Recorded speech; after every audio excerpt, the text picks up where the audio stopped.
Sakamoto Taro, héros atypique de Sakamoto Days, est un ancien tueur à gages devenu propriétaire d'un petit commerce. Avec un passé sombre mais un présent empreint d'une simplicité charmante, Taro s'efforce de vivre une vie tranquille tout en confrontant les péripéties liées à son ancienne activité. Doté d'un charme discret mais indéniable, il fascine par sa polyvalence et son habileté, tout en gardant un côté chaleureux et amical, rappelant sans cesse son désir profond de normalité et de paix. Un héros comme on en voit finalement si peu dans les mangas et en particulier dans les shonen. Alors si toi aussi tu veux devenir le meilleur assassin de ta région et du monde entier, n'oublie pas de matraquer et d'assassiner le pouce. Tout en venant me dire dans les commentaires si tu veux d'autres vidéos sur Sakamoto Days, pourquoi pas un classement sur tous les autres personnages, ou parler plus simplement de l'élite de Sakamoto Days. En tout cas je compte sur toi. Taro Sakamoto, un homme doué d'une force exceptionnelle. Il a démontré une force incroyable en retenant Shin qui tentait de s'échapper, avec une telle puissance que ses pieds ont brisé le béton. Dans une autre occasion impressionnante,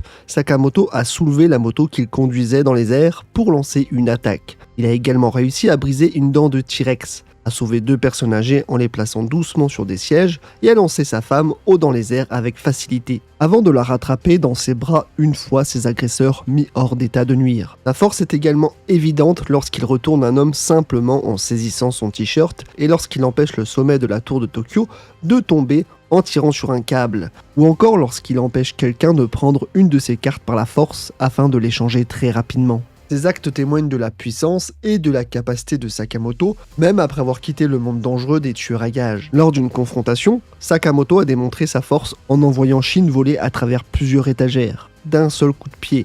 Dans un autre épisode impressionnant, il a utilisé ses coudes pour percer un toit. Mais ce n'est pas tout. Dans un état affiné, qui semble décupler sa puissance, il a propulsé un adversaire à travers un mur de béton et a même réussi à surclasser l'adversaire redoutable Bold lors d'un combat aérien.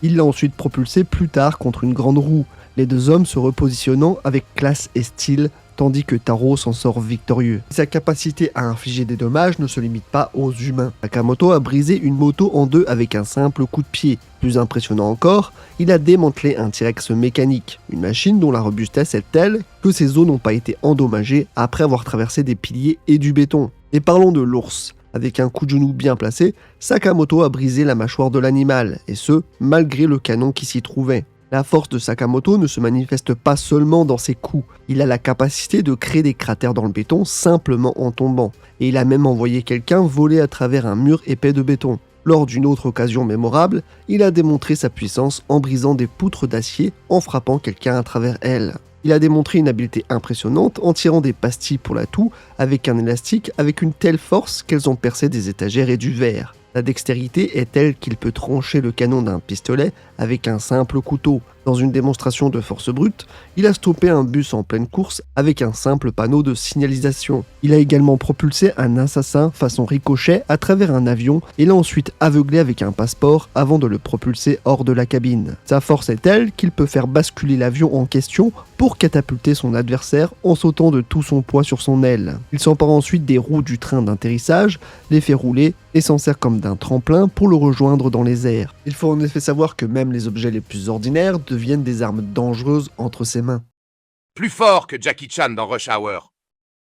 Il a lancé des bâtonnets de dango avec une telle force qu'ils se sont enfoncés dans le sol, a brisé la lame d'un couteau à l'aide d'une pince, et a brisé un chakram ultra dur avec une simple poêle. Il s'est même emparé d'un frigo pour l'écraser sur son ennemi. Taro peut également transformer des objets du quotidien en projectiles mortels. Il a lancé une carte avec une telle puissance qu'elle s'est enfoncée dans un mur, et a même lancé une pierre sur plusieurs kilomètres à travers un fusil de sniper. Ses compétences ne s'arrêtent pas là. Il a aveuglé quelqu'un en lançant une mine de crayon, a fouetté quelqu'un avec sa ceinture avec une telle force qu'il a laissé un trou dans le béton, et a même coupé une corde avec du papier. Dans un acte de force pure, il a arraché une barre de maintien d'un train pour l'utiliser comme arme et a cloué quelqu'un à un distributeur automatique en utilisant un simple bâtonnet de glace. L'un de ses exploits les plus impressionnants a été lorsqu'il a empalé un lustre tombant au plafond avec une simple fourchette. Il a en outre contré 2 attaques simultanées à l'aide d'un bloc-notes et d'un stylo, a stoppé des balles avec de simples cintres avant de suspendre ses agresseurs au plafond.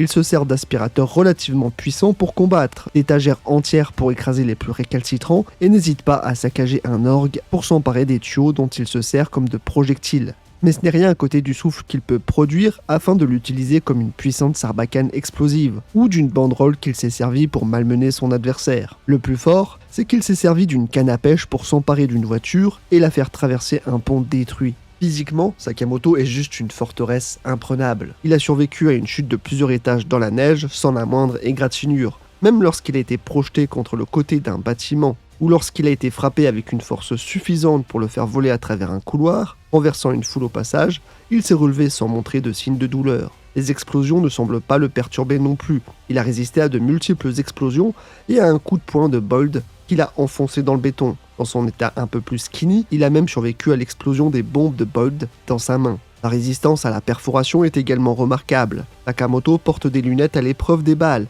et il semble être immunisé contre les fils tranchants qui peuvent découper une pièce entière. Même lorsqu'il a été complètement enveloppé par le fil d'Apart, il est resté indemne. Il est à noter qu'Apart peut trancher nettement de grandes colonnes d'acier avec son fil.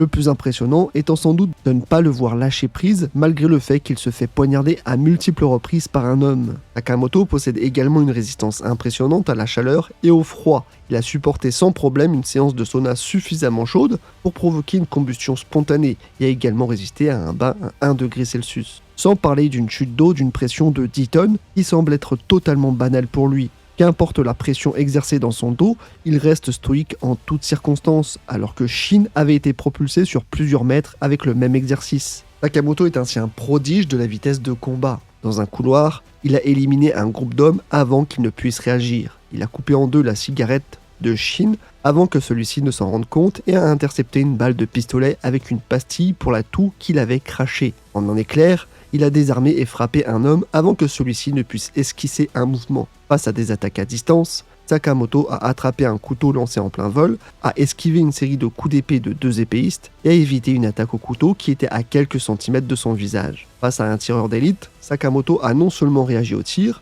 mais a également légèrement dévié la trajectoire de la balle. Il a esquivé plusieurs balles de sniper qui ricochaient, démontrant sa capacité à anticiper des trajectoires complexes. Lors d'une autre confrontation, il a bloqué un coup invisible à quelques centimètres de lui et a attrapé l'assassin avant qu'il ne puisse réagir. Il a également démontré une vitesse incroyable en évitant des tirs à bout portant, en attrapant une balle de pistolet à proximité et en prenant une carte de la main d'un homme, la regardant puis la remettant avant que l'homme ne puisse réagir. Dans une démonstration impressionnante de vitesse de mouvement, Sakamoto a esquivé une balle de sniper après qu'elle ait été tirée et a continué à esquiver et à attraper la balle lorsqu'elle a ricoché. Dans sa forme skinny, sa vitesse s'accroît considérablement. Il a lancé un coup de poing si rapide que Bold, un adversaire coriace, n'a pas pu le voir venir. Il a également attrapé des bombes lancées en l'air par Bold et les a utilisées pour renforcer son coup de poing. Avec une réactivité exemplaire, il a attrapé une grenade à travers un véhicule, a tiré une balle sur une plaque d'égout pour l'écarter et y a placé la grenade. Il s'est également défait de la chaîne d'un adversaire en ôtant son costume au dernier moment.